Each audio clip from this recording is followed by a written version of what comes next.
Good morning everybody. आप सभी का इस वर्कशॉप में स्वागत है।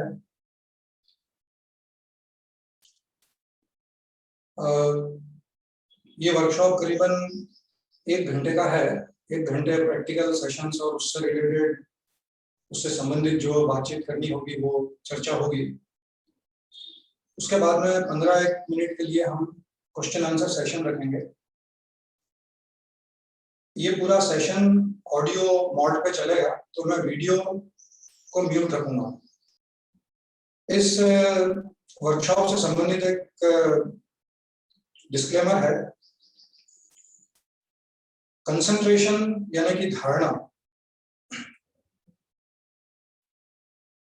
ये आज के वर्कशॉप का टॉपिक है। और कंसंट्रेशन की प्रैक्टिस, धारणा की प्रैक्टिस, इसका किसी भी धर्म के साथ में कुछ लेना देना नहीं है। और जो भी कुछ मैं आज के इस सेशन में आपको बताऊंगा, प्रैक्टिकल में भी और प्रैक्टिकल को समझने के लिए जो डिस्कशन होगा उसमें भी, उसको सुन के ऐसा लग सकता है कि ये कोई धार्मिक बात चल रही है, लेकिन इस पूरे सेशन में कहीं पर भी धर्म संबंधित कोई भी बात नहीं होगी। जो भी कुछ है वो सब यूनिवर्सल ट्रुथ है। तो इस बात का ध्यान रखें कि हम किसी धार्मिक प्रवचन में नहीं आए हुए हैं। हम एक प्रैक्टिकल वर्कशॉप में आए हैं और हमें जो सीखना है वो सब प्रैक्टिकल सीखना। तो अब मैं अपने आप को वीडियो म्यूट करता हूं और उसके बाद में हमारा सेशन शुरू करेंगे। मन को केंद्रित करने के लिए योग साधना में जिस विधि का अभ्यास होता है उसे धारणा कहते हैं। इसका शरीर और मन के ऊपर बड़ा गहरा असर होता है और सबसे बड़ा प्रभाव जो पड़ता है वो ये कि मन के ऊपर हमारा नियंत्रण आने लगता है। और अगर मन पर हमारा नियंत्रण ना हो तो बहुत सारे प्रॉब्लम भी हो सकता है, जो कि हमें मालूम है। और उसके बड़े दूरगामी दुष्परिणाम हमें झेलने पड़ते हैं, long term consequences and sometime very damaging. तो सबसे पहली चीज तो ये कि सचमुच में ऐसा किया जा सकता है कि मन के ऊपर नियंत्रण लाया जा सकता है।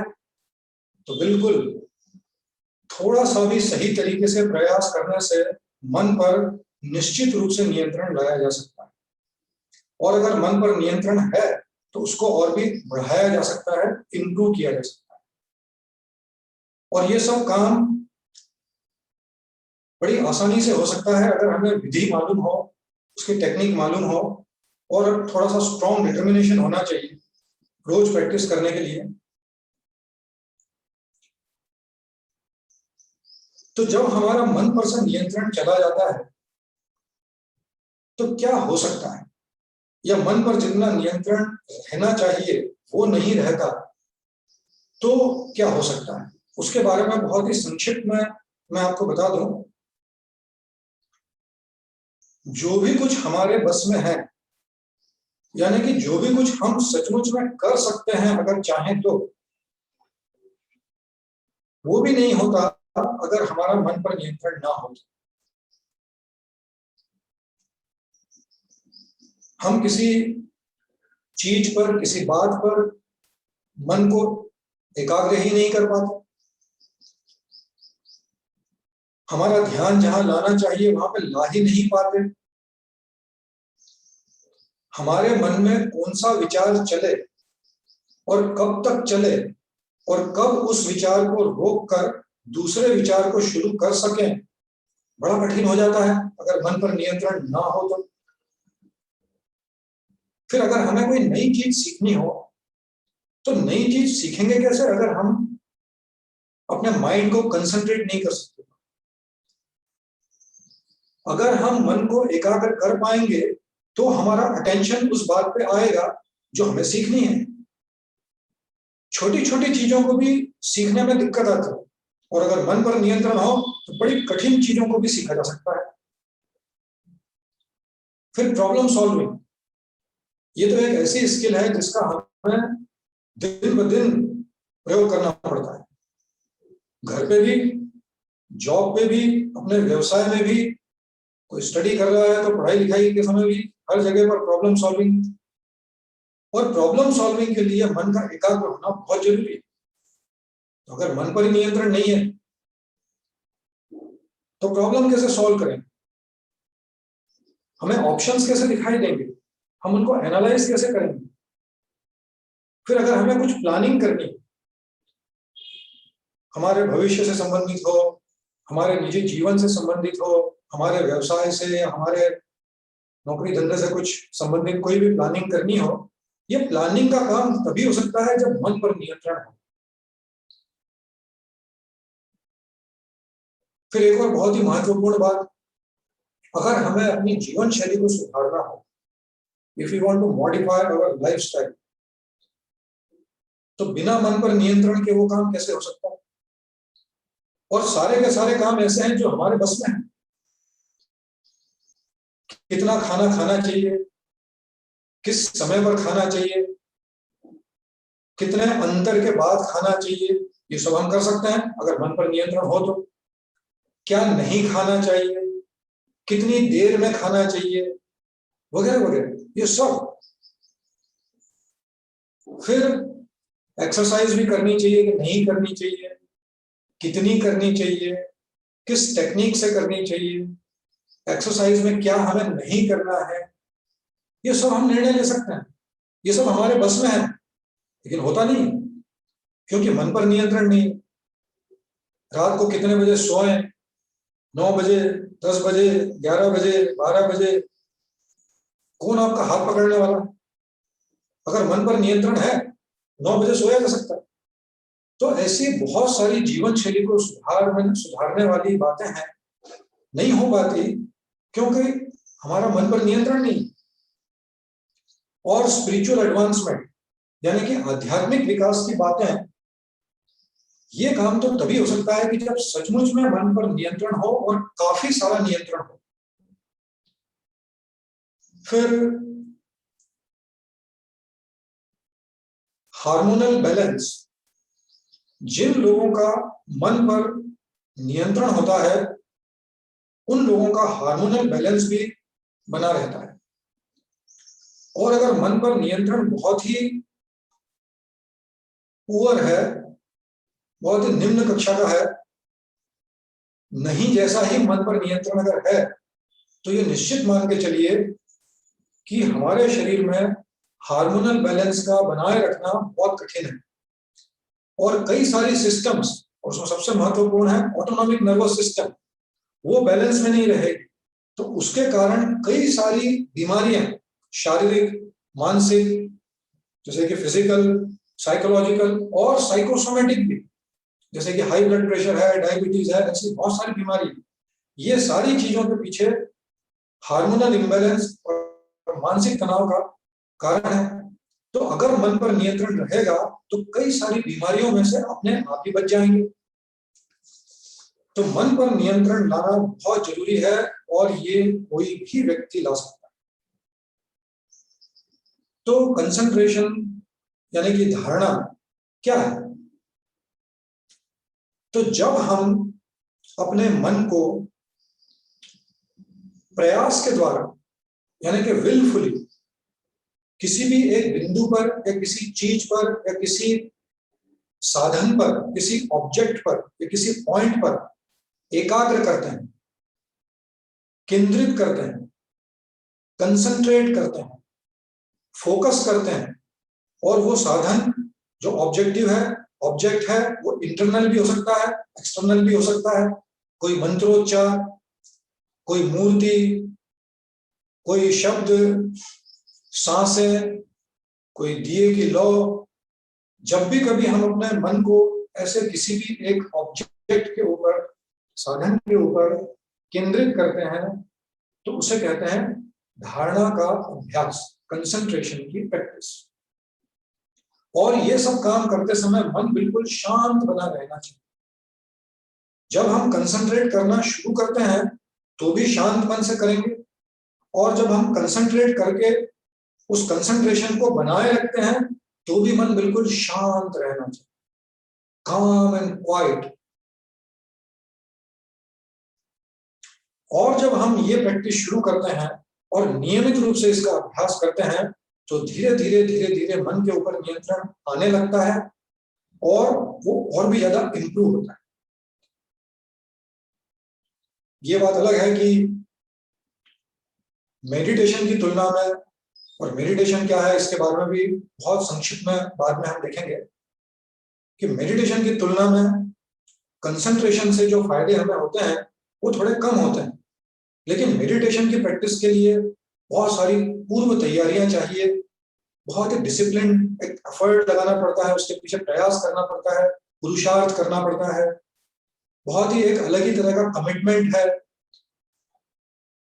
हो सकता है कि हमसे हो ना भी हो, लेकिन कंसंट्रेशन की प्रैक्टिस तो घर पे बैठे भी हो सकती है, उसको सीखने के लिए कहीं जाना नहीं पड़ता। अभी आज के ही सेशन में आपको एक बहुत ही एडवांस लेवल की कंसंट्रेशन की टेक्निक सीखने को मिलेगी, और अगर आप उसका नियमित अभ्यास शुरू करें तो उससे होने वाले सारे लाभ आपको प्राप्त होने लगेंगे। तो इसे हमें गंभीरता से लेना है, और वैसे भी इस वर्कशॉप में वही लोग आते हैं जो बड़ी गंभीरता से योग अभ्यास में लगे हुए हैं, योग साधना में लगे हुए हैं, अपने जीवन को सुधारने में लगे हुए हैं, अपनी जीवन शैली को सुधारने में लगे हुए हैं। तो अब हम देखेंगे कि कंसंट्रेशन की प्रैक्टिस कैसे की जाए। तो प्रैक्टिस के लिए तैयार हो जाए। हम 2 प्रैक्टिस सेशंस करने वाले हैं। एक छोटा वाला होगा, पहला जो सेशन है वो, और दूसरा वाला थोड़ा लंबा होगा और उसमें टेक्निक को थोड़ा डिटेल में हमें जानना है। तो कंसंट्रेशन की अलग अलग टेक्निक्स होती हैं, आपने भी नाम सुना होगा, जैसे कि त्राटक, किसी एक दिए की लौ को लगातार देखना, या फिर कोई मंत्र जाप करता है, या फिर कोई शब्द को बार बार दोहराता है, या फिर किसी देवी देवता या किसी ईश्वर की मूर्ति या किसी पिक्चर को, उसके ऊपर अपने मन को केंद्रित करने का प्रयास करता है। ऐसी अलग अलग टेक्निक्स। उसमें से एक टेक्निक है प्राण धारणा, यानी कि ब्रेथ वॉचिंग। और जैसा कि मैंने कहा, ब्रेथ वॉचिंग ये कोई भी कर सकता है और इसका किसी धर्म से कुछ संबंध नहीं है। तो ब्रेथ वॉचिंग और बहुत सारी टेक्निक्स में से एक टेक्निक है, लेकिन ये बड़े एडवांस लेवल की टेक्निक है और ये प्रोग्रेसिव है। तो प्रोग्रेसिव का मतलब क्या हुआ? अगर हमने कभी कंसंट्रेशन की प्रैक्टिस की ही नहीं है और आज सीखने के बाद हम उस प्रैक्टिस को शुरू करते हैं, तो धीरे धीरे आपका प्रोग्रेस होने लगेगा। और ये प्रोग्रेस होते होते कुछ महीनों और कुछ सालों में इतना एडवांस लेवल का हो सकता है कि मेडिटेटिव स्टेट में जो फायदे होते हैं वो आपको इस कंसंट्रेशन की टेक्निक से होने लगेंगे। और ये मैं नहीं कह रहा हूं, जिन लोगों ने वर्षों तक ये किया है उन लोगों का अनुभव आपके साथ में शेयर कर रहा हूं। तो ब्रेथ वॉचिंग में हमें करना ये है, प्राण धारणा में, कि अपने मन को सांसों के ऊपर केंद्रित करना। और फिर क्या करना है वो जब हम करना शुरू करेंगे तो मैं आपको बताऊंगा। जब भी कभी हम कंसंट्रेशन या मेडिटेशन की प्रैक्टिस करते हैं, कंसंट्रेशन मेडिटेशन के लिए एक पूर्व तैयारी है। कंसंट्रेशन की प्रैक्टिस के बिना किसी भी तरह का मेडिटेशन नहीं हो सकता। मन के ऊपर अगर नियंत्रण नहीं है तो किसी भी तरह का ध्यान या मेडिटेशन नहीं हो सकता। तो मन के ऊपर नियंत्रण पहले लाया जाता है, उसके बाद में मेडिटेशन की प्रैक्टिस की जाती है। तो जब हम कंसंट्रेशन या मेडिटेशन की प्रैक्टिस करते हैं तो उसे बैठ के करना पड़ता है, वो लेट के नहीं कर सकते। और जहां तक हो सके कमर को बिल्कुल सीधा रखना है, अगर कमर बार बार झुक जाती है तो उसे बार बार धीरे से सीधा करना है। कंसंट्रेशन की प्रैक्टिस हमेशा आंखें बंद करके की जाती है, तो आंखें बंद रहेंगी और जहां तक हो सके शरीर को बिल्कुल स्थिर रखना है। और सबसे बड़ा चैलेंज यही है, उससे बड़ा चैलेंज मन को स्थिर रखना, लेकिन शरीर को स्थिर रखना भी एक बहुत बड़ा चैलेंज है। तो हमें शरीर को बिल्कुल स्थिर रखना है, अनावश्यक हलन चलन ना हो इसका पूरा पूरा प्रयास करना है। और अगर किसी कारण से हलन चलन करना ही पड़े तो इतना धीरे से करें कि आपका मन अस्थिर ना हो जाए, मन की स्थिरता भंग ना हो जाए, मन की एकाग्रता भंग ना हो। तो अब आप आराम से बैठ सके उस तरह से बैठ जाएं। चाहे तो पद्मासन में बैठे, चाहे तो अर्ध पद्मासन में बैठे, चाहे तो वज्रासन में बैठे, चाहे तो सुखासन में बैठे, जिसको कहते हैं पालथी मार के बैठना। आराम से लंबे समय तक हिले डुले बिना बैठ सकें सुखपूर्वक, उस तरह से बैठ जाएं। अगर आपको कोई तकलीफ है, कोई बीमारी है और आपको पीठ को सहारा देना जरूरी है तो सहारा लेकर बैठ जाएं। आराम से बैठ सकें उस तरह से बैठ जाएं। शरीर को बिल्कुल ढीला रखें, बिल्कुल ढीला। कमर और गर्दन बिल्कुल सीधी रखें। The head, neck and spine in proper alignment. अपनी आंखें बंद कर लें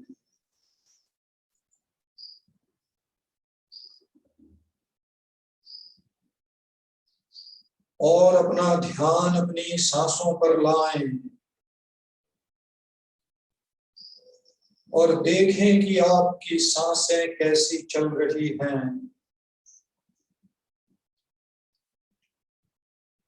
सामान्य स्वाभाविक श्वासोश्वास चल रहा है, नॉर्मल नेचुरल रेस्पिरेशन।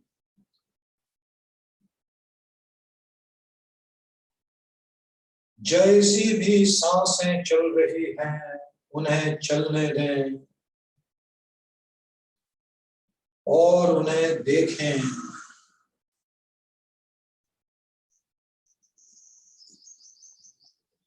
सांसों को प्रयत्न करके बदलना नहीं है, उन्हें लंबा गहरा या छोटा नहीं बनाना है। जैसी भी चल रही है सांसों को चलने देना है और उन्हें देखना है कि सांस अंदर आ रही है और सांस बाहर जा रही है।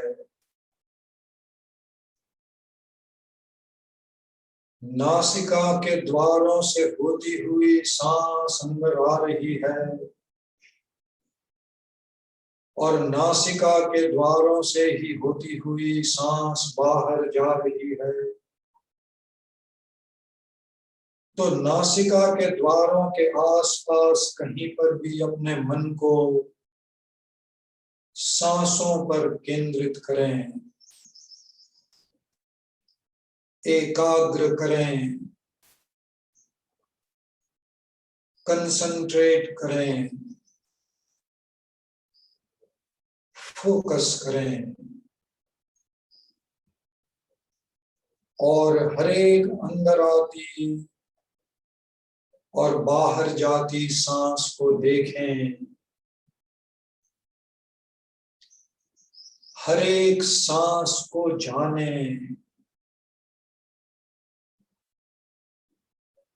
हर एक सांस को महसूस करें। शांत मन से पूरा ध्यान लगातार सांसों पर ही रखें।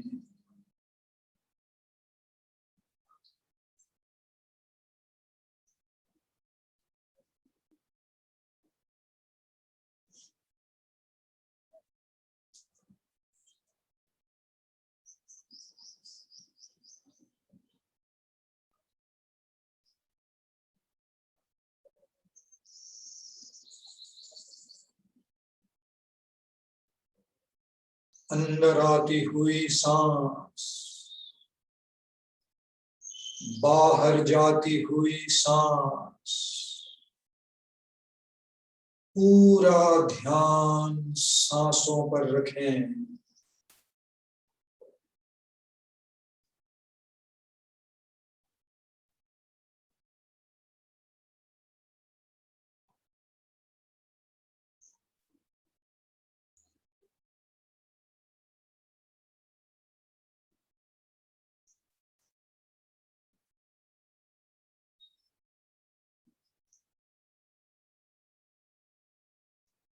अंदर आती हुई सांस, बाहर जाती हुई सांस, पूरा ध्यान लगातार कंटिन्यूअसली सांसों पर ही बनाए रखें।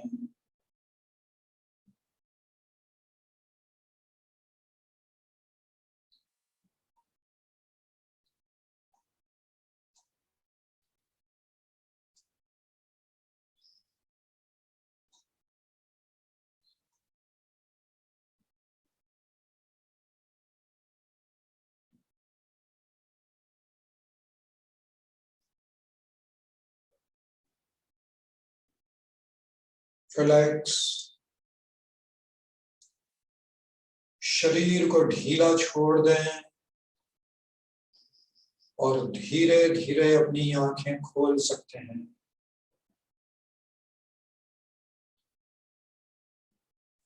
तो हमने अभी अपने मन को सांसों पर केंद्रित करने का एक छोटा सा प्रयास किया और देखा कि कितना कठिन है। पहली चीज तो यही कि शरीर ही स्थिर नहीं रहता, क्योंकि जितनी बार शरीर में हलन चलन होगी, मन सांसों से भटक कर शारीरिक हलन चलन पर आ जाएगा। फिर मालूम पड़ता है कि मन एक जगह टिकता ही नहीं है। सिर्फ सांसों को देखने का काम करना था, लेकिन और भी बहुत कुछ कर डाला सिर्फ 5 मिनट में। तो अब दूसरा प्रैक्टिस सेशन शुरू करें, उसके पहले 2-3 बड़ी मुख्य इंपॉर्टेंट महत्वपूर्ण सूचनाएं। हमें करना यह है कि लगातार हमारा मन सांसों पर ही बना रहे। एक सांस आई, फिर गई, फिर आई, फिर गई, फिर आई, फिर गई, फिर एकदम से मन कहीं चला नहीं जाना चाहिए। सांसों पर ही रहना चाहिए लगातार। लेकिन मन चला जाए किसी न किसी कारण से, तो वापस मन को सांसों पर लाना है। ऐसा नहीं होना चाहिए कि एक बार मन सांसों से भटका तो फिर ऐसा भटका कि ये भी नहीं मालूम कि मन भटक रहा है, और फिर कुछ देर के बाद मालूम पड़ा कि मन भटक रहा है, सांसों पे नहीं है, चलो उसको सांसों पे लगाते हैं। ऐसा नहीं होना चाहिए। अगर मन सांसों से भटकता है तो थोड़ा सा भटका, तुरंत वापस सांसों पे ले आए, फिर सांसों को देखना शुरू करें। तो लगातार सांसों पर मन को रखना है। नासिका के द्वारों से सांस अंदर आ रही है और नासिका के द्वारों से ही सांस बाहर जा रही है। तो होंठ बंद रखेंगे और नासिका के द्वारों के आसपास जहां भी हमें महसूस होता हो, नासिका के द्वारों पर नासिका के अंदर या नासिका के द्वारों के बाहर, ऊपर वाले होंठ के ऊपर, नासिका के नीचे वाला हिस्सा जो है, वहां जहां कहीं पर भी आप सांसों को महसूस कर सकें उसको महसूस करने का प्रयास करें। और अगर महसूस नहीं होता तो भी कम से कम इतना तो महसूस होना ही चाहिए कि ये सांस अंदर आ रही है और ये सांस बाहर जा रही है, और लगातार उसे देखना है। फिर एक और प्रॉब्लम आएगा कि शरीर में अगर कोई तकलीफ होती है तो हलन चलन होने लगेगी। तो शरीर को स्थिर रखने का प्रयास करना है, प्रयास करेंगे तो शरीर भी स्थिर रहेगा। हो सकता है कमर बार बार झुक जाए, गर्दन आगे झुक जाए, तो उसको धीरे से सीधा कर लें।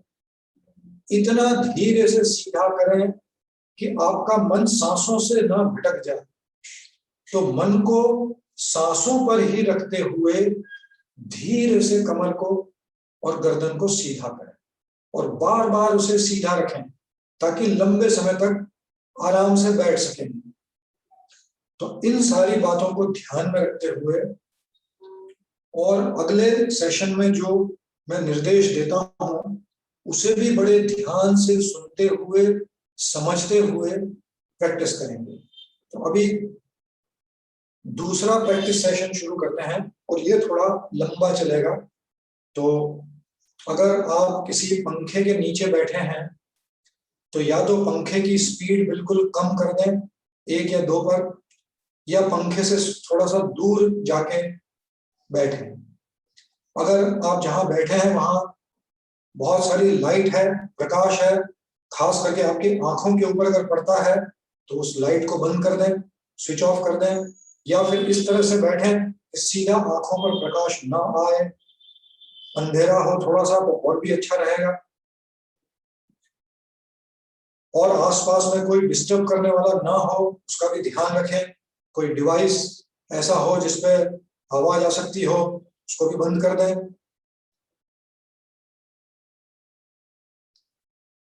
आराम से बैठ सकें उस तरह से, सुखपूर्वक बैठ सकें उस तरह से बैठ जाएं।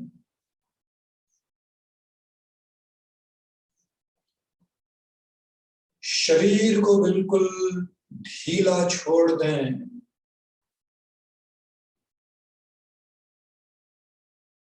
कमर और गर्दन बिल्कुल सीधी रखें और अपनी आंखें बंद कर लें।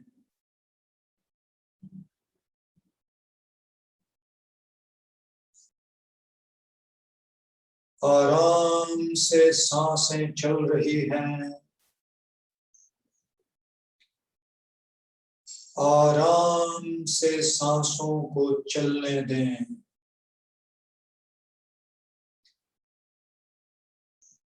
जैसी भी चल रही हैं सांसों को चलने दें और अपने मन को सांसों पर केंद्रित करें।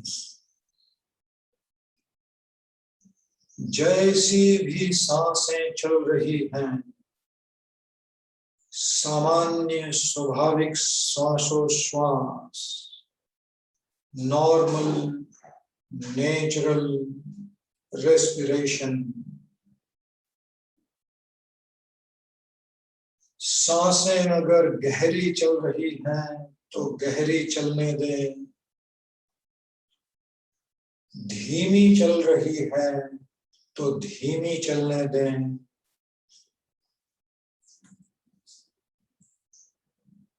जल्दी जल्दी चल रही है तो वैसी चलने दें। प्रयास करके सांसों को लंबा, गहरा या छोटा नहीं बनाना है। जैसी भी चल रही है सांसों को चलने देना है और उन्हें देखना है।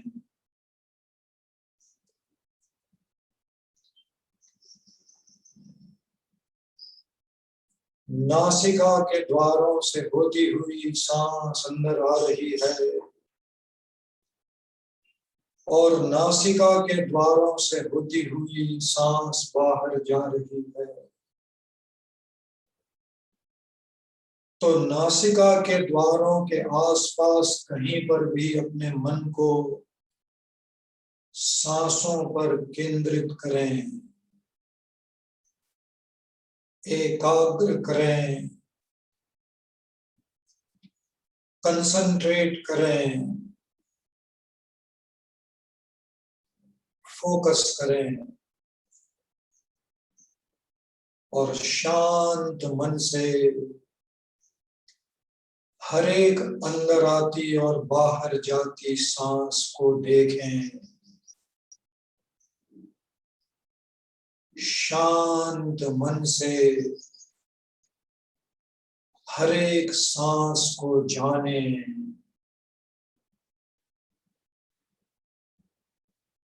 दृष्टा भाव से सांसों को देखना है,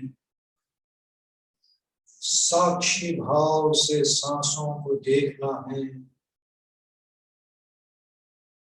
सांसों को लेना और छोड़ना नहीं है। सांसें तो चल ही रही हैं, उन्हें सिर्फ देखना है, उन्हें सिर्फ जानना है कि सांस अंदर आ रही है और सांस बाहर जा रही है। शांत मन से पूरा ध्यान लगातार सांसों पर ही बना रहे।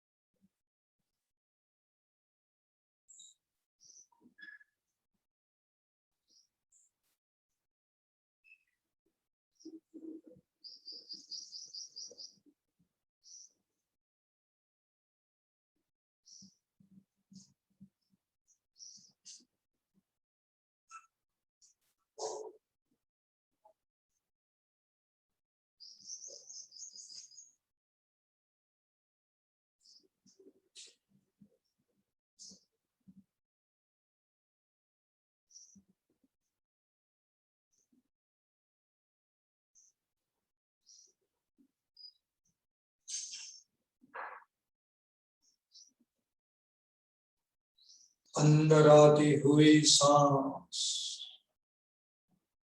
बाहर जाती हुई सांस, मन को सांसों पर केंद्रित करने का प्रयास कर रहे हैं तो मन सांसों पर केंद्रित हो जाएगा।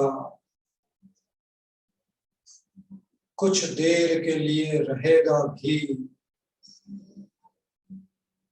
और फिर हो सकता है कि कहीं भटक जाए। बाहर की किसी आवाज के कारण या हमारे शरीर में होती किसी तकलीफ के कारण या हमारे ही विचारों के कारण मन सांसों से भटक सकता है।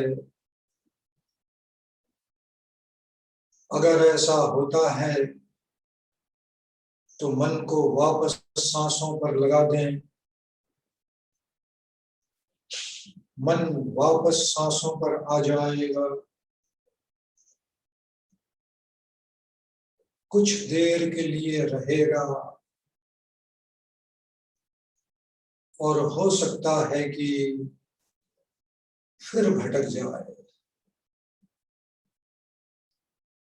बार बार मन सांसों से भटक जाता है हम जहां चाहें वहां नहीं रहता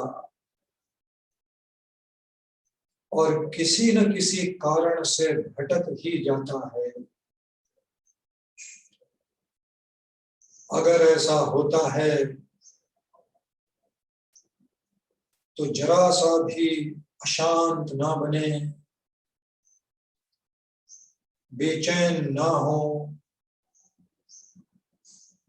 विचलित ना हो, हताश ना हो। इस बात को सहजता से स्वीकार कर लें कि मेरा मन बार बार भटक जाता है। यही इस मन की आदत हो गई है और इसी आदत को बदलने का प्रयास कर रहे हैं, ऐसा समझते हुए मन को वापस सांसों पर ले आए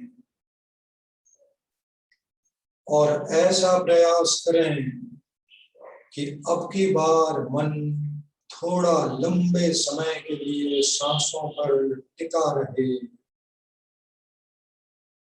केंद्रित रहे, एकाग्र रहे, कंसंट्रेट रहे, फोकस्ड रहे। और जब भी कभी मन भटक जाए, बार बार यही प्रयास करते रहें, शांत मन से और बड़ी धीरज के साथ बार बार यही प्रयास करते रहें, शांत मन से और बड़ी धीरज के साथ बार बार यही प्रयास करते रहें। पूरा ध्यान लगातार सांसों पर ही बना रहे।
अंदर आती हुई सांस,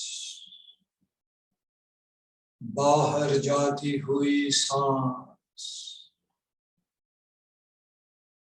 पूरी सांस को देखना है, शुरू से लेके अंत तक पूरी अंदर आती हुई सांस को देखना है और शुरू से लेके अंत तक पूरी बाहर जाती हुई सांस को देखना है और एक के बाद दूसरी,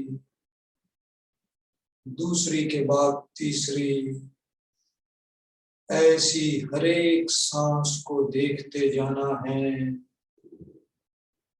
कोई भी सांस बीच में छूट ना जाए।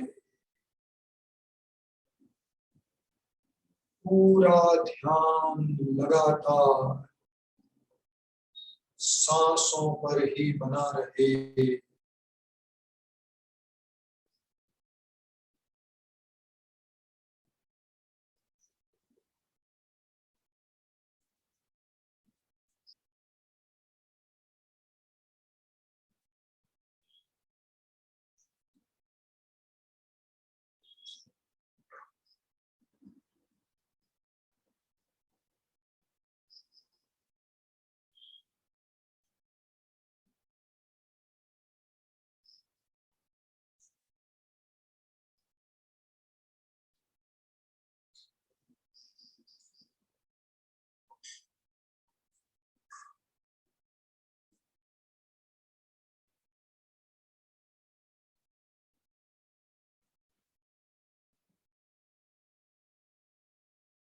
अंदर आती हुई सांस, बाहर जाती हुई सांस, पूरा ध्यान लगातार सांसों पर ही बना रहे। अगर मन में कोई विचार उठता है जो कि बिल्कुल स्वाभाविक है, तो उस विचार में लीन न हो जाएं, उस विचार में और भी आगे सोच विचार न करने लगे, उस विचार में कहीं खो न जाएं। अगर कोई विचार आता है तो उसे भी आते और जाते देखते रहें और बार बार अपने मन को सांसों पर ही लगाए रखें।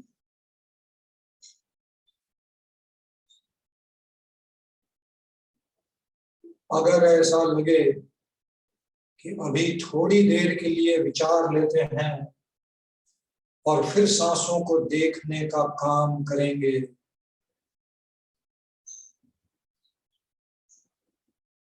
तो मन भटक गया है ऐसा ही समझना चाहिए। सारा सोच विचार का काम बाद में करेंगे, अभी सिर्फ और सिर्फ मन को सांसों पर केंद्रित करने का प्रयास करना है।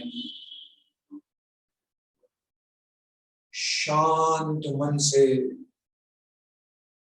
पूरा ध्यान लगातार सांसों पर ही बना रहे।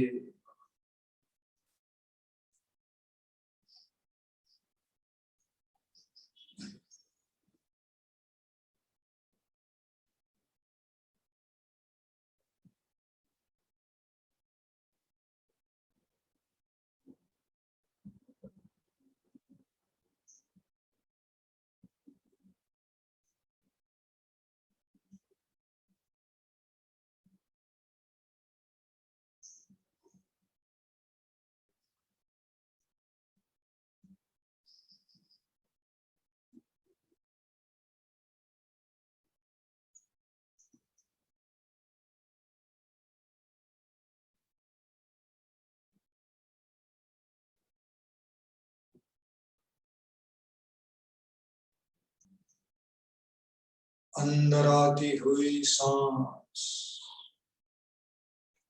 बाहर जाती हुई सांस,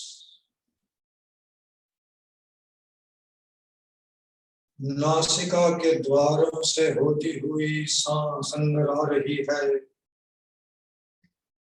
और नासिका के द्वारों से ही होती हुई सांस बाहर जा रही है। तो देखें कि सांस दाहिनी नासिका से चल रही है या बाईं नासिका से चल रही है या दोनों नासिका द्वारों से चल रही है।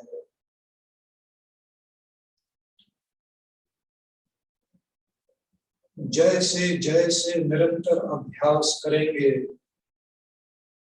और जैसे जैसे मन सूक्ष्म होता जाएगा, बड़ा स्पष्ट महसूस होने लगेगा कि सांस किस तरफ से चल रही है।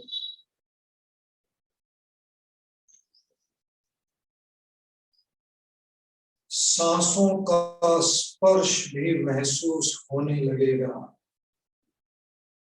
नासिका के द्वारों पर, नासिका के अंदर या नासिका द्वारों के बाहर, ऊपर वाले होंठ के ऊपर वाले हिस्से पर कहीं पर भी सांसों का स्पर्श महसूस हो सकता है। शांत मन से, बिल्कुल शांत मन से उस स्पर्श को भी महसूस करें। और अगर अभी स्पर्श महसूस नहीं होता तो सिर्फ सांसों के अंदर आने और बाहर जाने को देखते रहें। शांत मन से पूरा ध्यान लगातार सांसों पर ही बना रहे।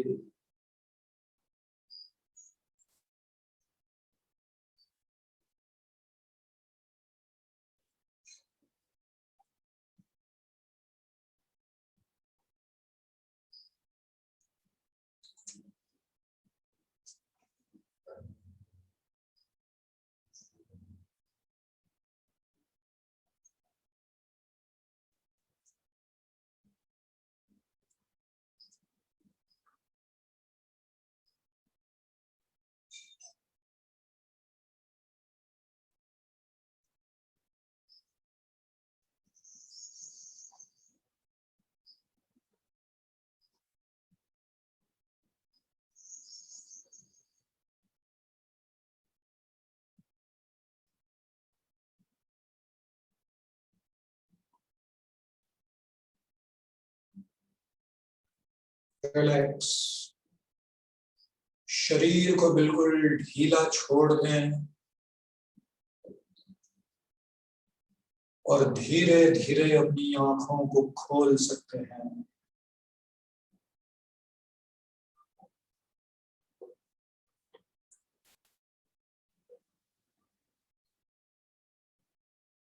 तो हमने अभी मन को सांसों पर केंद्रित करने का एक बहुत ही बिगिनर्स लेवल का प्रयास किया, एक प्रारंभिक अवस्था का। रोज रोज ये प्रयास करेंगे, कुछ मिनट, 10-15 मिनट सुबह, 10-15 मिनट शाम को, तो हर रोज आपको इंप्रूवमेंट दिखाई देगा। हर रोज आपको मालूम पड़ने लगेगा कि मन का शांत रहना बहुत जरूरी है कंसंट्रेशन की प्रैक्टिस करने के लिए, धारणा का अभ्यास करने के लिए। फिर आपको मालूम होने लगेगा कि अगर मन शांत होता है तो ही स्थिर हो सकता है, स्टेबल हो सकता है। फिर आपको यह भी मालूम पड़ने लगेगा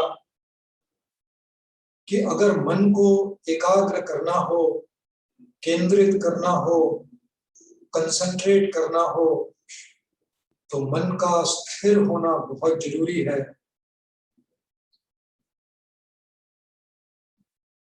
फिर जैसे जैसे आपका मन लंबे समय के लिए एकाग्र रहने लगेगा, सांसों पर केंद्रित रहने लगेगा, आपका मन सूक्ष्म होने लगेगा, सटल बनने लगेगा। जैसे जैसे मन की सूक्ष्मता बढ़ेगी,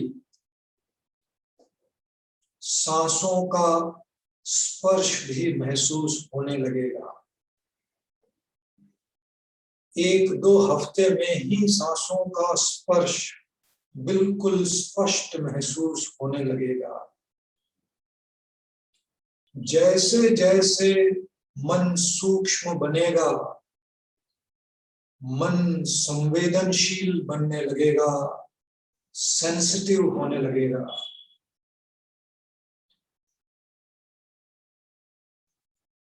और जब हम आगे चल के कंसंट्रेशन की एडवांस लेवल की प्रैक्टिस करेंगे या मेडिटेशन की प्रैक्टिस करेंगे, तो मन का शांत स्थिर रहना बहुत जरूरी है।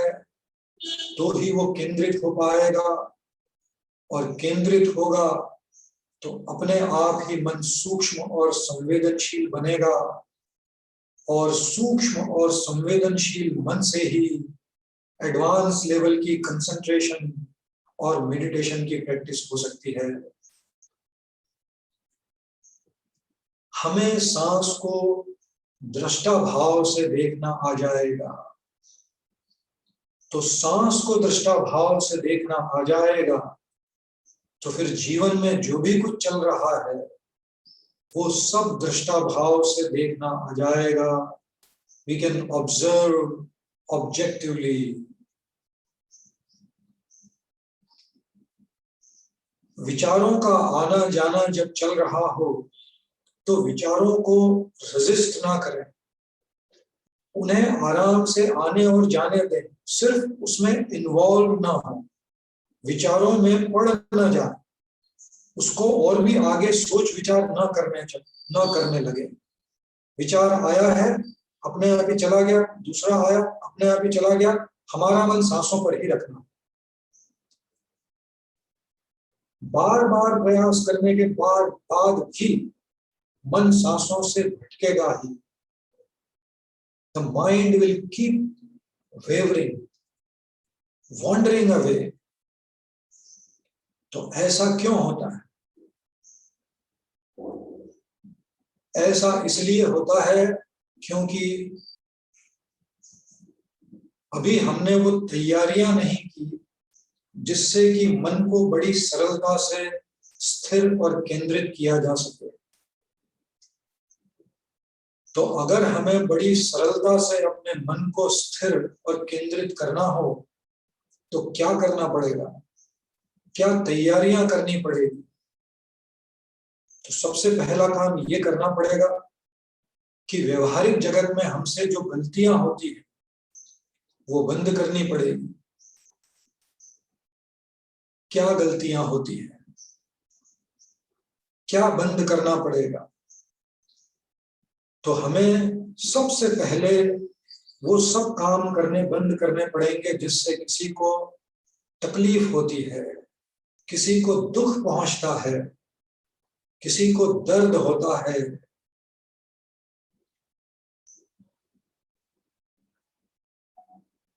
फिर हमें बेईमानी के सारे काम बंद करने पड़ेंगे, ऐसा सब काम जिससे कि किसी को हानि होती हो।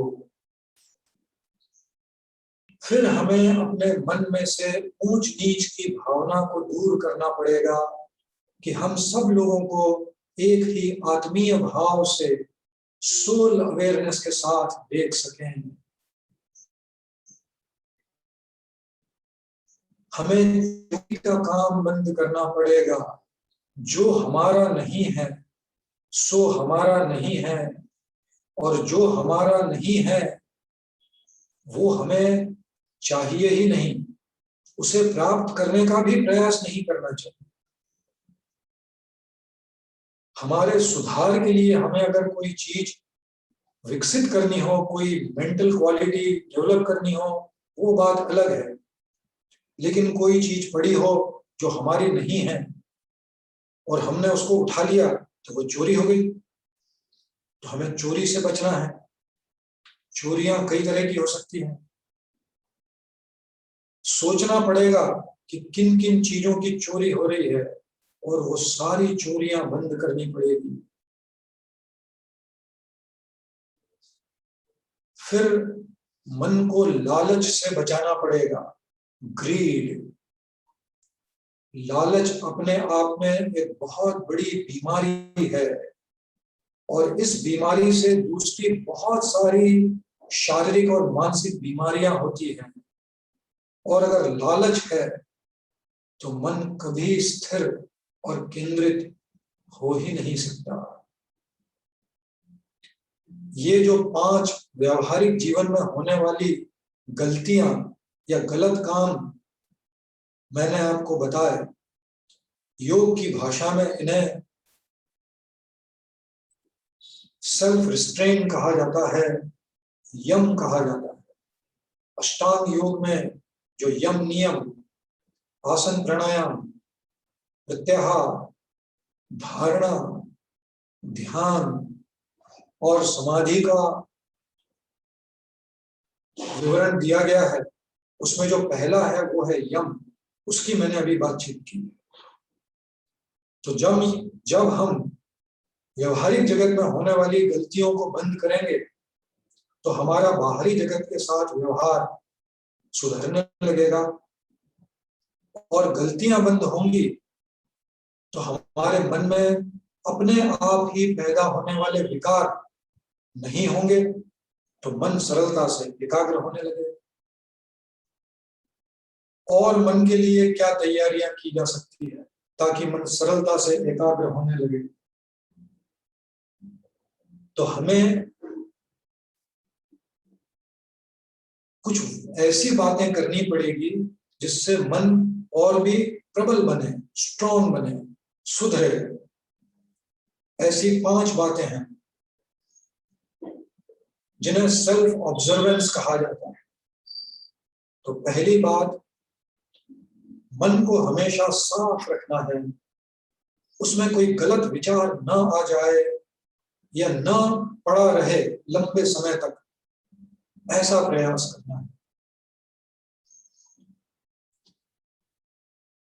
फिर हमें ऐसी आदत डालनी है व्यवहारिक जीवन में कि कम से कम चीजों से हमारा गुजारा होने लगे, कम से कम चीजों से। फिर हमें ये देखना है कि जो भी कुछ हमें प्राप्त हुआ है, जो भी कुछ हमें मिला है, उसमें हमें संतोष रहता है, असंतोष को दूर करना है। असंतोषी मन कभी भी सरलता से एकाग्र नहीं हो सकता। पूर्व जन्मों के कर्मों के कारण हमें जो भी कुछ प्राप्त हुआ है सो हुआ है, उसमें हमें संतोष होना चाहिए। अब इस जन्म में प्रयास द्वारा हमें आगे बढ़ना है और भी प्रोग्रेस करना है, लेकिन असंतोष नहीं, संतोष के साथ। फिर हमें ये देखना है, आत्मनिरीक्षण करना है कि हम में क्या क्या बुराइयां हैं, कहां कहां पर अपने को सुधारा जा सकता है, और एक एक करके चुन चुन के अपनी गलतियों को, अपनी खामियों को दूर करने का प्रयास करना है। और फिर अपने अहंकार को दूर करने का प्रयास करना है समर्पण के द्वारा। तो समर्पण की भावना को विकसित करना है। ये जो 5 बातें मैंने आपको बताई, शौच, तपस, संतोष, स्वाध्याय और ईश्वर प्राणी ध्यान, इन्हें अष्टांग योग की भाषा में नियम कहा जाता है, जिनके लगातार अभ्यास करने से हमारा आंतरिक व्यवहार शुद्ध होता है और मन में विकार नहीं उत्पन्न होते।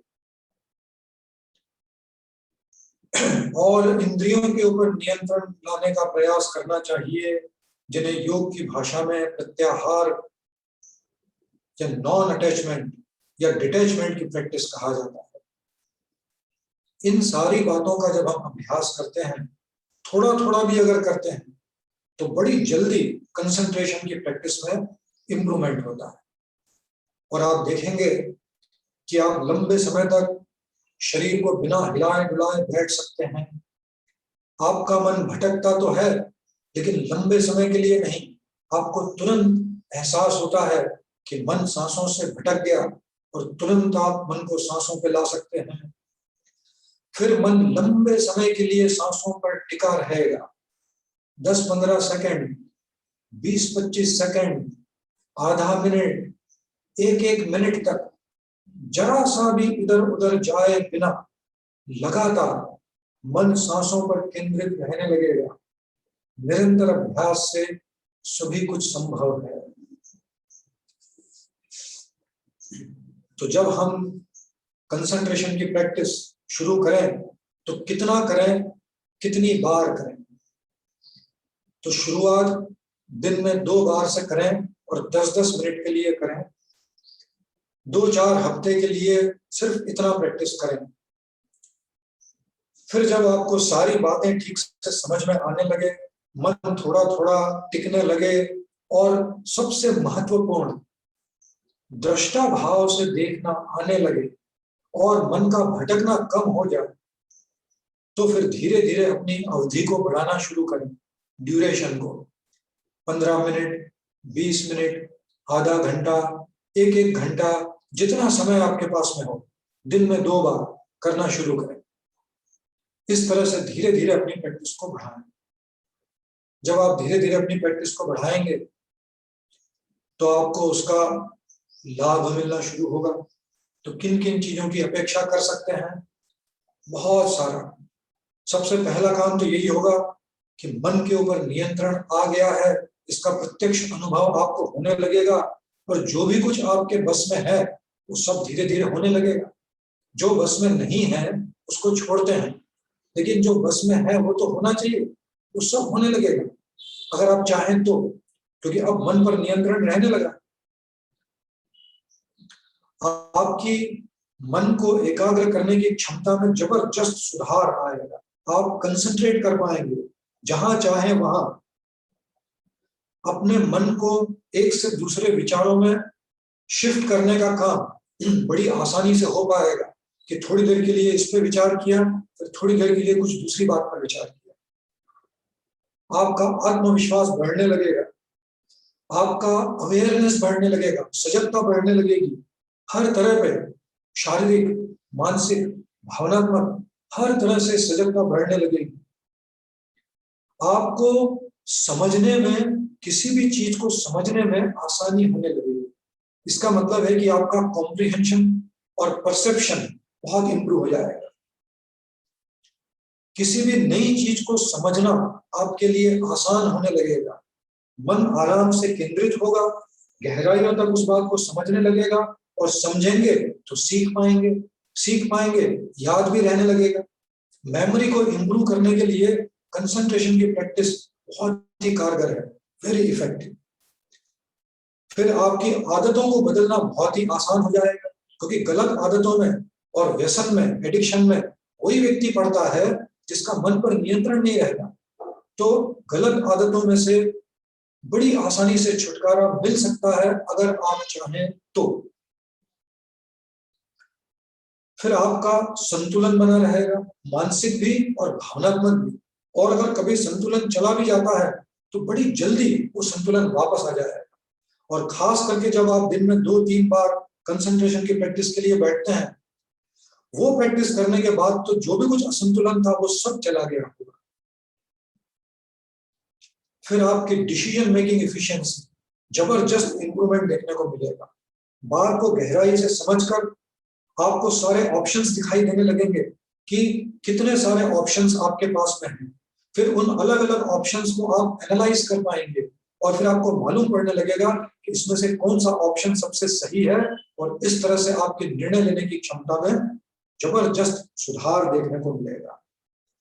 आप वर्तमान में जीना सीख जाएंगे। You will be able to live in the present moment. हमारा मन जाता कहाँ पे है? या तो पास्ट में जाएगा, भूतकाल में, या फ्यूचर में जाएगा, भविष्य काल में। पास्ट में जाएगा तो जो मेमोरीज हैं, हमारी यादें, वो हमें परेशान करेंगी कि ये हुआ था, वो हुआ था, वो हुआ था, उसके कारण मन दुखी होगा। भविष्य में जाएंगे तो जो अभी हुआ ही नहीं उसके बारे में विचार करना शुरू करेंगे, कल्पनाएं करना शुरू करेंगे, इमेजिनेशन, उसके कारण मन परेशान होगा, दुखी होगा। तो जब आप निरंतर कंसंट्रेशन की प्रैक्टिस करना शुरू करेंगे, आज से या कल से या जब से भी आप शुरू करेंगे, तो आप देखें, इस बात को महसूस करके देखें कि जब आपका मन वर्तमान में स्थित हो जाता है, यानी कि सांसों पर केंद्रित हो जाता है, तो आपको कोई दुख रहता है? भूतकाल का या भविष्य का कोई दुख जिसके कारण आप हमेशा दुखी रहते थे या दुखी रहते हैं, उस दुख को आप एहसास कर पाते हैं? आपको वो दुख रहेगा ही नहीं, क्योंकि आपका मन वर्तमान में आ गया है, क्योंकि सांसों पर आ गया है, और सांसें वर्तमान में चल रही हैं। अभी इस क्षण जो चल रहा है उसको आप देख रहे हैं। यथाभूत ज्ञान दर्शनम। फिर आपकी जो डेली रूटीन है उस पर नियंत्रण आने लगेगा। आपकी जो भी कुछ आपका जो काम चल रहा है, जो आपका टाइम टेबल है, जो डेली रूटीन है, सब सही तरीके से चलना लगेगा। और आपकी विवेक बुद्धि में भी इंप्रूवमेंट दिखाई देना होगा, शुरू हो जाएगा। डिस्क्रिमिनेटिव जजमेंट जिसको कहते हैं, विवेक बुद्धि, क्या अच्छा है, क्या बुरा है, what is the right side of life, what is the wrong side of life, what is the right thing to do, what is the wrong thing, ये सब आपको समझ में आने लगेगा और उसके अनुसार आप निर्णय लेने लगेंगे। कई बार हमसे ऐसी गलतियां होती हैं कि हमारे सामने ही हो रही है, हमको मालूम है कि ये नहीं करना चाहिए और हमने कर दी। जैसे कि हमें मालूम है कि तला हुआ नहीं खाना चाहिए, लेकिन हमारे सामने हमने खा लिया और उसका फिर कारण ढूंढा कि क्यों खा लिया। इसको कहते हैं प्रज्ञापराध, जानबूझकर की गई गलती, पूरे होशो हवास में। ये भी सब धीरे धीरे बंद हो जाएगा क्योंकि मन पर नियंत्रण आ जाएगा। जानबूझ के गलती क्यों हो रही है? क्योंकि मन पर नियंत्रण नहीं है, और अगर मन पर नियंत्रण आ गया तो फिर गलती होगी नहीं। ऐसे बहुत सारे लाभ हैं जो अपने आप होने लगेंगे। और इसके अलावा जो आध्यात्मिक विकास होगा वो अलग। आध्यात्मिक विकास के ऊपर चर्चा इस वर्कशॉप का उद्देश्य नहीं है, लेकिन बहुत ही संक्षिप्त में मैं आपको बता देता हूं कि क्या क्या हो सकता है। तो मेडिटेशन के लिए जो मन की तैयारी होती है, मन आसानी से शांत रहने लगेगा, आसानी से स्थिर होने लगेगा, आसानी से केंद्रित होने लगेगा और सूक्ष्म और संवेदनशील बनने लगेगा। ये सब अपने आप होने लगेगा। फिर आपकी अवेयरनेस, सजगता बढ़ने लगेगी, और जितनी जितनी सजगता बढ़ रही है उतना उतना आध्यात्मिक विकास हुआ ऐसा माना जाता है। आप दृष्टा भाव से देखने लगेंगे। कंसंट्रेशन करते समय भी, मेडिटेशन की प्रैक्टिस करते समय भी, और व्यवहारिक जगत में भी बिना प्रयास के जो भी कुछ हो रहा है उसको शुरुआत में थोड़ा थोड़ा और फिर धीरे धीरे इंप्रूवमेंट के साथ दृष्टा भाव से देखना आने लगेगा। इंद्रियों के ऊपर नियंत्रण भी जबरदस्त बढ़ जाएगा। आप जहां से चाहें अपनी इंद्रियों को खींच सकेंगे। और इसके अलावा जब एडवांस लेवल की कंसंट्रेशन की प्रैक्टिस होगी और मेडिटेशन की प्रैक्टिस शुरू करने लगेंगे तो जीवन में समता भाव आने लगेगा। राग द्वेष में लोट पोट करने से बच जाएगा। इक्वानिमिटी, समता भाव से रहने लगे। ऐसे और भी बहुत सारे इवोल्यूशनरी बेनिफिट्स आपको महसूस होने लगेंगे, प्रत्यक्ष अनुभव होने लगेंगे। अब एक आखिरी बात कि मेडिटेशन और कंसंट्रेशन में क्या अंतर है। कंसंट्रेशन मन को प्रयास के द्वारा विलफुली किसी भी एक ऑब्जेक्ट के ऊपर, एक साधन के ऊपर एकाग्र करने की क्रिया। आप जब चाहें तब अगर अपने मन को किसी भी चीज पर, जैसे कि सांस पर लाके केंद्रित कर सकते हैं और लंबे समय तक उसे केंद्रित रख सकते हैं, तो उसका मतलब है कि आप कंसंट्रेशन की प्रैक्टिस कर रहे हैं। और इस केंद्रित मन से, स्थिर मन से, सूक्ष्म और संवेदनशील मन को लगातार बनाए रखते हुए और मन की उन क्वालिटीज के द्वारा जब आप देख रहे हैं, जैसे दृष्टा भाव से, समता भाव से, जो आपकी अभ्यास की टेक्निक है, तो उसको कहते हैं मेडिटेशन। और अलग अलग तरह के मेडिटेशन होते हैं, उसमें अलग अलग तरीके से मन का उपयोग किया जाता है। मन की क्वालिटीज का उपयोग किया जाता है वृत्तियों को दूर करने के लिए। और कंसंट्रेशन मन को एकाग्र करने की टेक्निक है, और एकाग्र मन से फिर आगे का काम, लंबे समय तक मन को जब एकाग्र रख सकते हो तो फिर मेडिटेशन का काम शुरू होता है। तो ये हमारा आज का जो टॉपिक था वो पूरा हुआ। अब थोड़ी देर के लिए हम प्रश्न उत्तर का एक सेशन करेंगे, क्वेश्चन आंसर वाला, और उसके लिए मैं चैट ओपन करता हूं। तो आप अगर कुछ पूछना चाहें तो एक एक करके अपने प्रश्न रखिए। एक व्यक्ति से पहले मैं एक ही प्रश्न लूंगा, और दूसरे लोगों का अगर प्रश्न नहीं होगा तो फिर आपका कोई दूसरा प्रश्न होगा तो मैं वो लूंगा।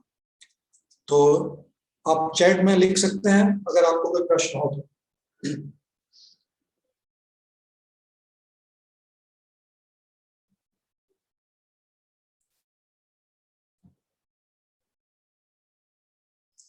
हाँ, यस, ओके, अभी आना शुरू हुआ। Concentration process to be done before और आफ्टर एक्सरसाइज। तो देखिए, एक्सरसाइज दो तरह की होगी। अगर हम योग की बात कर रहे हैं तो, योग साधना की बात कर रहे हैं तो, एक तो जनरल एक्सरसाइजेस और दूसरी योग जो कि एक्सरसाइज के लिए किया जाता है। तो अगर सचमुच में देखा जाए तो अगर आप योग की प्रैक्टिस कर रहे हैं एक्सरसाइज के लिए, तो सूक्ष्म क्रिया या सूर्य नमस्कार पहले किया जाता है, उसके बाद में आसन की प्रैक्टिस, उसके बाद में प्राणायाम की प्रैक्टिस, उसके बाद में योग निद्रा की प्रैक्टिस, और उसके बाद में कंसंट्रेशन की प्रैक्टिस करने से और भी ज्यादा आसानी से मन केंद्रित हो पाएगा। लेकिन अगर आप सुबह करना चाहते हैं तो सुबह शांति रहती है, तो पहले कंसंट्रेशन की प्रैक्टिस करके और फिर आप योग कर सकते हैं। और फिर जब निरंतर आप योग की प्रैक्टिस करेंगे और कंसंट्रेशन की प्रैक्टिस करेंगे कई कई महीनों तक, तो फिर तो कुछ फर्क नहीं पड़ता, आप कभी भी कहीं पर भी बैठ के चाहें तो कंसंट्रेट कर सकते हैं। लेकिन शुरुआत में योग अभ्यास के बाद और उसमें सूक्ष्म क्रिया, आसन, प्राणायाम और उसके बाद में योग निद्रा करना बहुत जरूरी है, और उसके बाद में फिर कंसंट्रेशन की प्रैक्टिस कर सकते हैं। अगला प्रश्न है, my head get little heavy. तो देखिए गायत्री बहन, ये होता है शुरू शुरू में क्योंकि हमें इन सब चीजों का अभ्यास नहीं है, इसलिए तो आप निरंतर अभ्यास कीजिए, अपने स्वास्थ्य को सुधारिए, जीवन शैली को सुधारिए, तो ये सब काम आसान होने लगेगा। योग साधना करने के लिए जीवन शैली को सुधारना बहुत जरूरी है। बीमार व्यक्ति एक सिर्फ लिमिटेड काम कर सकता है, बहुत ही सीमित दायरे में ये सब काम कर सकता है। तो पहले शारीरिक बीमारियों को दूर कीजिए, फिर मन के ऊपर काम बड़ा आसान हो जाए। ओके, उर्विन भाई का प्रश्न है, is there any ideal time? तो देखिए, आइडियल टाइम तो सबसे बढ़िया टाइम है सुबह का समय, 4 से 6 बजे के बीच का जो समय होता है, उस समय हमें ये अभ्यास करना चाहिए, क्योंकि उस समय मन बड़ा शांत रहता है, रात के विश्राम के बाद शांत रहता है, और उस शांत मन से ये काम बड़ी आसानी से हो सकता है। ये वर्कशॉप भी सुबह 6 बजे रखा हुआ है, तो कुछ लोगों ने पूछा इतनी जल्दी क्यों? तो ये काम तो वही लोग कर सकते हैं जो बड़ी डिसिप्लिन लाइफ जी रहे हैं, और जो लोग डिसिप्लिन लाइफ जी रहे होंगे उनके लिए 6 बजे कोई जल्दी नहीं। एक्चुअली ये इसी समय पे किया जाता है, इसीलिए इस वर्कशॉप को सुबह रखा होगा, ताकि सचमुच में जो गंभीरता से प्रयास करने वाले हैं वही लोग इसमें आ पाएंगे। तो उर्विन भाई, आपको जवाब मिल गया होगा। ओके, अब उर्विन भाई का दूसरा, हाउ मच काइंड ऑफ। तो जैसा मैंने बताया, 10 मिनट से शुरू कीजिए, फिर धीरे धीरे बढ़ाते हुए 20 मिनट तक जाइए। 20-20 मिनट के 2 सेशन करने लगे तो उसका मतलब है कि आप सचमुच में इसमें एस्टेब्लिश हो गए हैं। अब इसको और भी आगे बढ़ाया जा सकता है, कोई लिमिट नहीं है। 2-2, 3-3 घंटे भी अगर आप करेंगे तो फायदा ही होने वाला। प्रशांत भाई का प्रश्न है, क्या सभी एज के लोग ये कंसंट्रेशन कर सकते हैं? अच्छा, अभी इसमें बचपन वाला अगर आप पूछ रहे हैं तो उसके लिए अलग अलग तरीके से लोगों का देखा हुआ है। पूर्व जन्मों के पुण्य कर्मों पर निर्भर करता है कि हम बचपन में कब मेडिटेशन की कंसंट्रेशन की प्रैक्टिस शुरू कर सकते हैं। कुछ बच्चों ने इतना पुण्य कर्म कमाया होता है कि वो 4-6 साल की उम्र में भी करने लगते हैं, और हमारे कई ऐसे ऋषि मुनियों ने ऐसा किया हुआ। लेकिन ऐसा सामान्य नियम यह है कि 10-12 साल की उम्र के बाद जब बच्चे में एक डिस्क्रिमिनेटिव जजमेंट, विवेक बुद्धि का विकास होने लगे, उस समय उसको ये प्रैक्टिस करनी चाहिए। तो ये तो बचपन वाला हो गया। अब अगर हम चाहें तो बच्चों को 5-6 साल की उम्र के बाद में भी कंसंट्रेशन की प्रैक्टिस करवा सकते हैं, लेकिन उसमें फिर फिलोसॉफिकल को डिस्कशन नहीं करना चाहिए। और अब उम्र की बढ़ती उम्र के साथ में अगर आप बात कर रहे हैं तो जैसे जैसे बुढ़ापा आएगा वैसे वैसे ये सारी चीजें कठिन होती जाएगी। इसलिए जीवन में जितना जल्दी शुरू करेंगे उतना सरल होगा। तो कर तो किसी भी उम्र में सकते हैं, लेकिन जितना लेट करेंगे उतना दिक्कत वाला। तो जितना जल्दी करेंगे, तो जल्दी का मतलब है कि 20, 22, 25 साल की उम्र में हमें ये सब शुरू कर ही देना चाहिए अगर हमने नहीं किया होगा तो। और फिर 60-70 साल की उम्र में भी किया जा सकता है, थोड़ा सा प्रयास ज्यादा करना पड़ेगा। अनीता बेन का प्रश्न है, very nice section. Okay, Rajesh भाई, in this practice are we observing entry exit of breath और ब्रेथ इटसेल्फ? देखिए, ये मैंने जैसा बताया था कि आपको सबसे पहले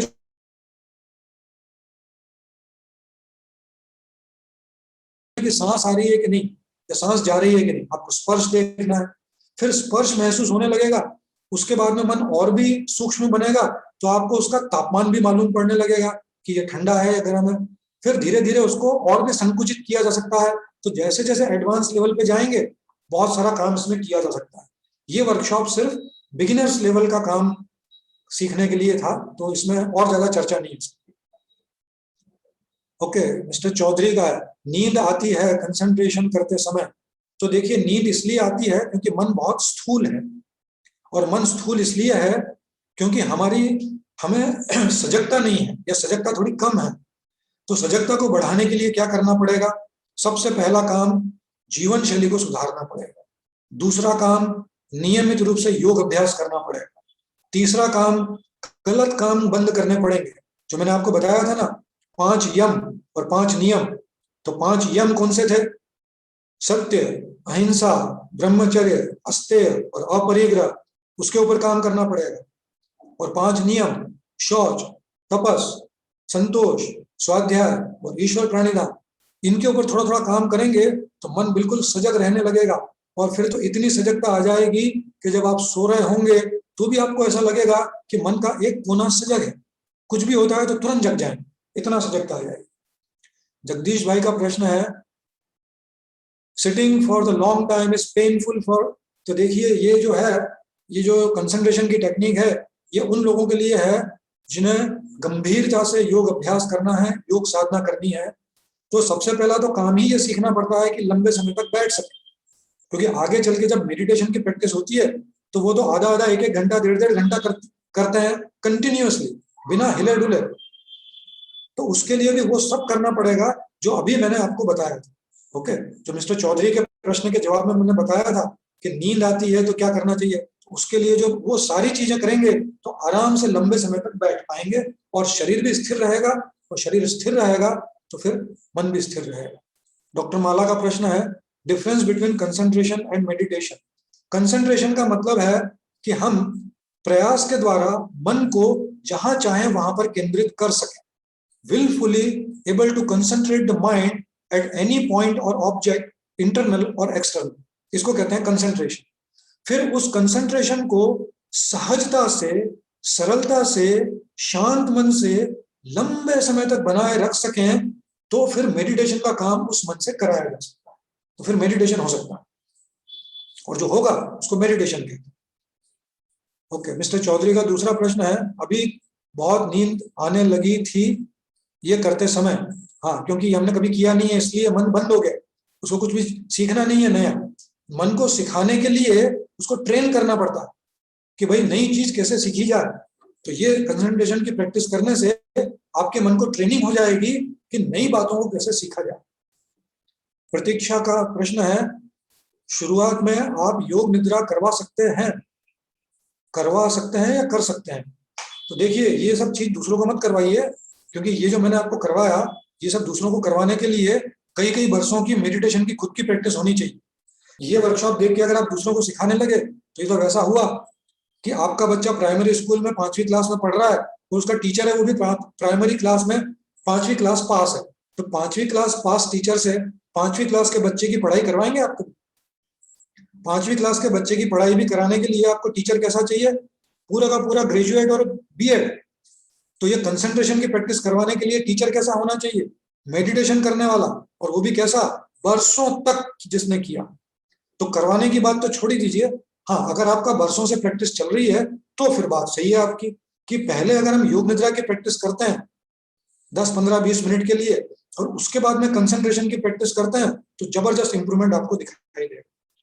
लेकिन ये सब शुरुआत में, उसके बाद में इन सब चीजों का फर्क नहीं पड़ता, क्योंकि अब आप काफी एस्टेब्लिश हो गए हैं इन सब प्रैक्टिसेस में। इसलिए Parizada, driver, how to start breathing from nose? I have noticed I breathe from mouth and I cannot seem to breathe to break the habit. तो ये जो मुंह से जो सांस चल रही है, इसका मतलब है कि मन बहुत ही स्थूल है, तो माइंड इज वेरी ग्रॉस। तो मन को थोड़ा थोड़ा भी शांत और सूक्ष्म बनाने के लिए वही सब कीजिए जो मैंने अभी पहले कहा था, योग का अभ्यास कीजिए, एक्सरसाइज कीजिए, गलत काम बंद कीजिए, है ना, सही काम करना शुरू कीजिए, तो धीरे धीरे, और ये कंसंट्रेशन की प्रैक्टिस शुरू कीजिए तो मुंह बंद ही रहेगा। सांस के लिए कुदरत ने नाक बनाई है और नाक से ही सांस चलनी चाहिए, तो धीरे धीरे प्रयास करने से ये होने लगेगा। ये जवाब था परिजादा के लिए। Breath don't get and body get tight, Nilesh का प्रश्न है। तो वो जो टाइटनेस वगैरह इसलिए है क्योंकि हमको प्रयास करना पड़ेगा, वही सारी चीजें जो मैं बता रहा हूँ बार बार वही आपको करना पड़ेगा। सांस तो चली रही है, उसको देखना है बस। पार्थ का प्रश्न है, what should be the ultimate goal of concentration apart from strengthening the mind and purification. देखिए, कंसंट्रेशन, एकाग्र, मन को एकाग्र करना, ये कंसंट्रेशन जो है इसका उद्देश्य है। कंसंट्रेशन की प्रैक्टिस का उद्देश्य है मन को एकाग्र करना, और मेडिटेशन का उद्देश्य है मन को निर्विकार बनाना, टू प्यूरिफाई द माइंड। तो कंसंट्रेशन के द्वारा मन निर्विकार तो बनता है, प्यूरिफाई तो होता है, लेकिन थोड़ा थोड़ा। मन को निर्विकार बनाने के लिए, प्यूरिफाई करने के लिए मेडिटेशन की प्रैक्टिस की जाती है। ओके, और the ultimate goal of concentration is to start practising meditation. तो मन ऐसा बन जाना चाहिए कि आसानी से मेडिटेशन कर सके। ज्यादातर लोगों को मेडिटेशन करने में दिक्कत आती है, या मेडिटेशन करने के बाद भी उससे जो लाभ होना चाहिए वो नहीं मिलता। ऐसा क्यों होता है? क्योंकि उनकी कंसंट्रेशन की प्रैक्टिस ठीक नहीं हुई।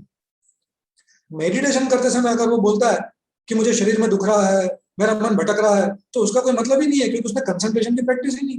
ये सब तो होना ही नहीं चाहिए मेडिटेशन करते समय। एक्चुअली मेडिटेशन करना बहुत सरल है, सारा प्रयास कंसंट्रेशन में लगता है। जो कठिनाइयां आती है वो कंसंट्रेशन में लगती है, और वो इतनी होती है कि लोग उससे दूर भागते हैं, तो मेडिटेशन तक पहुंच ही नहीं पाते। मेडिटेशन मनुष्य जीवन की सबसे ऊंची उपलब्धि है। जितनी भी तरह की डिग्री, डिप्लोमा है, और जितने भी तरह का जो भी कुछ काम दुनिया में सीखा जा सकता है, उससे भी ज्यादा सबसे हाईएस्ट लेवल का जो अचीवमेंट है वो है मेडिटेशन सीखना। तो अगर मनुष्य का जीवन मिला है तो हमें मेडिटेशन तो सीखना ही चाहिए। लेकिन मेडिटेशन सीखने के लिए सबसे ज्यादा डिफिकल्टी आती है, उसके लिए कंसंट्रेशन सीखना पड़ेगा। मन को एकाग्र करना डिफिकल्ट काम है, तो एकाग्र करने की प्रैक्टिस। तो the objective of concentration is to gain control over mind, and the objective of meditation is to purify the mind.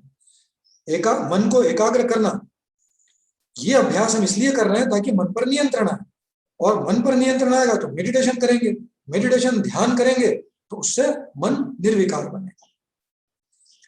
हमारा भोजन अगर अल्कलाइन हो तो कंसंट्रेशन ज्यादा अच्छे से हो सकता है। देखिए, ये अनीता का प्रश्न है, ये अल्कलाइन एसिडिक वगैरह जो है ना, ये बड़े स्थूल जगत की बातें हैं। ओके, ये बात सही है आपकी कि अगर अल्कलाइन भोजन होगा तो शरीर शुद्धि होगी, तो अल्कलाइन भोजन से सिर्फ कुछ नहीं होता। अल्कलाइन भोजन को हम कैसे खा रहे हैं, फिर खाने के बाद में उसको कैसे पचा रहे हैं, फिर उसमें से न्यूट्रिएंट्स का एब्जॉर्प्शन कैसा हो रहा है, फिर वो जहाँ पहुंचना चाहिए वहां पहुंचता है कि नहीं पहुंचता, और उसके अलावा बाकी का जो सही काम करना चाहिए वो कर रहे हैं कि नहीं, उसके बाद में फिर ये सब बोल सकते हैं कि कंसंट्रेशन ठीक से होगा। तो सिर्फ अल्कलाइन डाइट नहीं, पूरी जीवन शैली को सुधारना पड़ेगा, जिसके अंदर अल्कलाइन डाइट एक बहुत छोटा सा हिस्सा है। तो अल्कलाइन डाइट तो है ही, उसके अलावा जीवन शैली को सुधारना पड़ेगा, तो कंसंट्रेशन बिल्कुल एफर्टलेस हो जाए। उदय भाई का प्रश्न है, are different advantages are there on concentrating on different objects. ये बहुत बढ़िया प्रश्न है उदय भाई। ये जो कंसंट्रेशन, अलग अलग तरह की टेक्निक्स होती है ना, जैसे कोई ओमकार के ऊपर कंसंट्रेट करता है, कोई माला जाप के ऊपर कंसंट्रेट करता है, कोई किसी देवी देवता ईश्वर की मूर्ति या कोई उसके ऊपर कंसंट्रेट करता है। सब अलग अलग तरह की प्रैक्टिसेस हैं, तो इसमें अलग अलग लेवल पर मन सूक्ष्म बनेगा। मतलब जो हाईएस्ट लेवल का जो अचीवमेंट है उसकी बात कर रहा हूं। तो आपको ये देखना है कि किस प्रैक्टिस से हाईएस्ट लेवल का कंसंट्रेशन हो सकता है, मतलब कि जो सटलेस्ट माइंड जो बन सकता है वो किस टेक्निक से बन सकता है। और ये ब्रेथ वॉचिंग है, मेरा खुद का भी प्रत्यक्ष अनुभव है, और ऐसा बताया भी गया है कि this is one of the advance level concentration practice. इससे मन जितना सूक्ष्म हो सकता है वो, उसका मतलब कोई तुलना नहीं कर सकता। This is a very advance level of practice. Amit Shah का प्रश्न है, only one nostril is open, how to open both the nostril. वही योग करिए, जीवन शैली को सुधारिए, और जो जो भी कुछ बताया था वो सब करिए, तो अपने आप ही सब कुछ ठीक हो जाएगा। सिर्फ नाक को खोलने के लिए अनुलोम विलोम प्राणायाम किया और फिर बैठे, ये शॉर्टकट है। शॉर्टकट से कुछ भी मिलने नहीं वाला। अपने आप ही जैसे ही हम बैठते हैं, दोनों तरफ से समान रूप से सांस चलनी चाहिए बिना प्रयास के, तो उसका मतलब है कि आप जीवन में सही दिशा में जा रहे हैं। और सही दिशा क्या है, वो मैंने आपको बार बार बताया। जीवन शैली को सुधारिए, गलतियां बंद कीजिए, डिसिप्लिन लाइए और रोज रोज प्रयास कीजिए। सुरेश चंद्र का प्रश्न है, can we do during our illness to get rid of sickness? अब ये ऐसा है कि अगर पहले से हमने प्रयास किया हुआ, ये बहुत महत्वपूर्ण प्रश्न है। अगर कभी किसी ने कंसंट्रेशन मेडिटेशन की प्रैक्टिस की ही नहीं और अभी हम बीमार हो गए हैं और असहनीय भी पीड़ा हो रही है, और अब अगर हम ये सीखना शुरू करेंगे तो बहुत डिफिकल्टी से सीख पाएंगे। लेकिन अगर हम पहले से ही कर रहे हैं और बरसों से कर रहे हैं, और कंसंट्रेशन मेडिटेशन में या सब सिर्फ कंसंट्रेशन में भी अगर पहले से एस्टेब्लिश्ड है, और अगर बीमारी आती है और अगर हम हमारी प्रैक्टिस को शुरू रखते हैं तो जबरदस्त लाभ हो सकता है। इसलिए मैं कह रहा हूं कि बीमारी का राह मत देखिए, बुढ़ापे की राह मत देखिए। इस समय जो भी कोई व्यक्ति जहां पर भी जीवन में है, इन सब चीजों को सीख कर इसमें एस्टेब्लिश हो जाए, ताकि आगे चल के अगर कुछ ऐसा सिचुएशन आता है, कोई परिस्थिति आती है, तो उसमें आसानी से हम निकल सकेंगे उसमें। रश्मि का प्रश्न है, please make one session on right meditation practice. Meditation online नहीं हो सकता, उसके लिए किसी व्यक्ति के पास या किसी आश्रम में जाके पर्सनल लेवल पे सीखना पड़ता है, और ऐसे व्यक्ति के पास जिसने बरसों तक ध्यान करके अपने जीवन को पूरी तरह से बदल दिया हो और वो दूसरों को सिखाने में सक्षम हो, दूसरों को सिखाने में सक्षम हो। ओके, अभी सारे प्रश्न आ चुके हैं, there is no more question, और हमारा समय भी पूरा हो गया है। तो अब हम इस वर्कशॉप को पूरा करते हैं। तो मैं ऐसी आशा करता हूं कि मैंने जो भी कुछ आपको बताया, इससे आपको कंसंट्रेशन की टेक्निक के बारे में थोड़ी जानकारी बढ़ी होगी। इसकी प्रैक्टिस के लिए भी आपको थोड़ी अंतःप्रेरणा हुई होगी। जिन्होंने कभी नहीं किया उन लोगों के लिए, जो लोग पहले से प्रैक्टिस कर रहे हैं, हो सकता है उनको इसमें कुछ नया सीखने को मिला हो, और अगर नया सीखने को ना मिला हो तो उनका रिवीजन हो गया होगा, तो थोड़ी क्लैरिटी आई होगी। तो इन सब बातों को ध्यान में रख के ऐसी आशा करता हूं अब आप नियमित रूप से इस प्रैक्टिस का अभ्यास शुरू करें, और इससे जो भी कोई लाभ प्राप्त होते हैं उससे अपने जीवन में लाभान्वित हो सकें, इन सब का मैनिफेस्टेशन आपके जीवन में हो, उसका प्रत्यक्ष अनुभव कर सकें। So thank you very much for participating in this lecture. Wish you well.